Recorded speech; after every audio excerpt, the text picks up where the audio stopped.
want to talk about my 1970 C10 Chevrolet pickup. Now, this pickup means a lot to me. It's actually been in the family since it was new. Started off its life in Montana. With my great uncle bought it, and when he was done with it, he gave it to my grandpa, and then I inherited it after he passed away. And since then, it was originally like an olive metallic green, and it had a 6-cylinder engine with a manual in it, and I've done quite a few changes. Of course, the color changed to the black.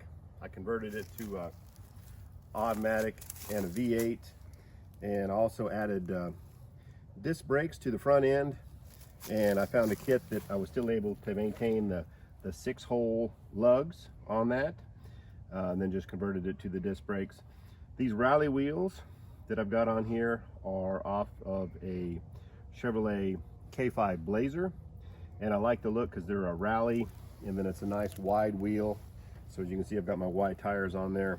It makes for a good look.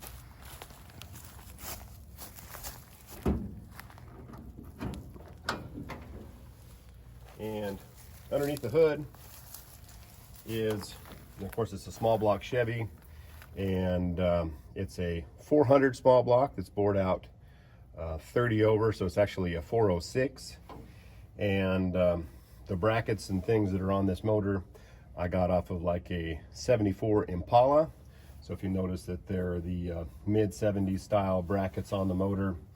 I converted it to an HEI distributor, so it doesn't have the points. It's a lot lower maintenance. And then it does have the Holley carburetor on here. And as you can see, I've got a air conditioner system that I installed. It is a vintage air AC system, and it's worked really well on the truck. It's got a Sandin compressor, and these compressors are really standard in the industry. Most semi trucks seem to run this AC compressor, and it's what Vintage Air uses. It does a real good job. I also converted not only to the disc brakes on the front, but also to power brakes. It had the manual brakes. And when I did that, I was able just to find from a wrecking yard the booster and brackets for that. And then I just went to the local auto parts store and got an exchange rebuilt booster for it, and then mounted the master cylinder to that, added the airline for the power. Another thing that I did is these old trucks didn't have an overflow for the antifreeze, so I added this. I just found it at a local auto parts store. The exhaust manifold, I put ram horn exhaust manifolds. They've got a real good flow, and they're also pretty easy to find, and they look good for that stock look. The transmission behind it, it's got a 350 turbo transmission that I built, and it does a great job. Those are bulletproof, hold a tremendous amount of horsepower, and so that's good.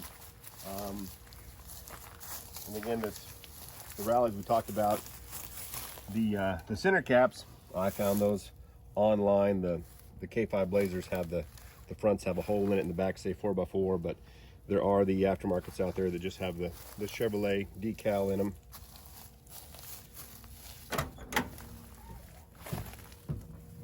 Then on the inside of the truck, I did have to cut some holes in the dash to put that vintage air AC system in there. I had these holes, the center one, and then the controls for it go under the dash, and it also just hooks into the factory controls depending on what you have. When I did put that in, I did have to add some heat shield underneath the rubber floor, which is just has that metal barrier in it. And down in Texas where I live, it's so hot that in the summertime, with the heat from the exhaust and off the road, that heat would just overcome the AC before I added that in there. Once I added that in there, so it does a good job keeping up. Another modification I added was shoulder seat belts. There's companies that sell those online, and these old trucks actually do have a hole factory mounted 4 shoulder lap seat belts in there, and all you have to do is there's a plastic plug in them and take them out, and then you can mount your shoulder seat belts in there. And the seat that was in this truck was trashed, and this was a seat out of around I believe around a 92 model Chevrolet pickup, which is a thin seat that fits in there well.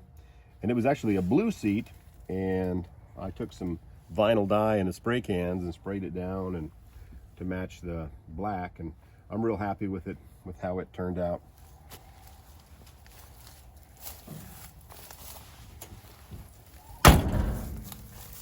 And then in the bed of the truck, we still have the original wood from 1970, and although it could probably use being replaced, I'm just amazed how well it has held up over the years.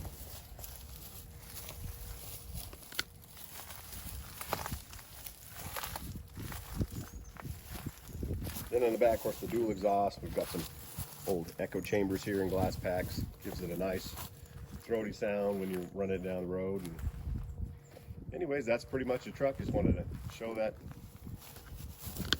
you my truck and talk about it a little bit. If you got any comments, if you've got one of these old trucks and want to tell me some of the modifications and things that you've done to it, please let me know down there in the comments. Thanks for watching. Please like and subscribe.